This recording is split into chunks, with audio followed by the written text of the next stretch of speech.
Basahi kuno ko diri nagihog, dili ka maglutog bugas sa adlaw ninyong igpapahulay. Basahi ko na din nagihog, dili ka magluto o magprito og isda. Dili ka magluto og inunodan. Dili ka magluto og sinabawan. Naa ba diri? Wala ang dili diri.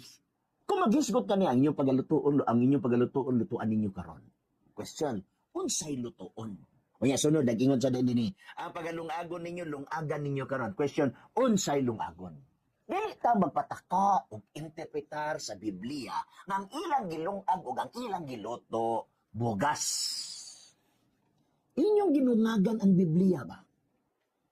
Nagsigil lang tag pamataka. Ang nakorek, balo ka, unsay nakorek sa mga tao nga nagbasa din sa mga offshoot o ang mga anti-sabatarian.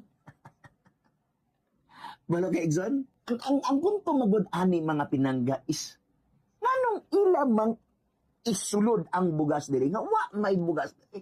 Isulod diri ang gitawag nato og inununan nga wa may inununan diri. Unsay konteksto? Dili ta sa context. Dili kay ang nakulit na ang bersikulo ra. Pero ang pagpasabot imo na. Inyo nasabtan? Ang nakorek ang bersikulo nga gibasa, pero ang pagpadapat ilan nang nasabtan. Mangutana ko sa inyo. Unsa di ay lutuon? Unsa di lungagon? Kaya ganong niingon man nila ang pagalungag o pagalutuon ninyo, lutuan ninyo karon o pagalungagon ninyo, lungagan ninyo karon. Anong duha man ni? Luto og lungag.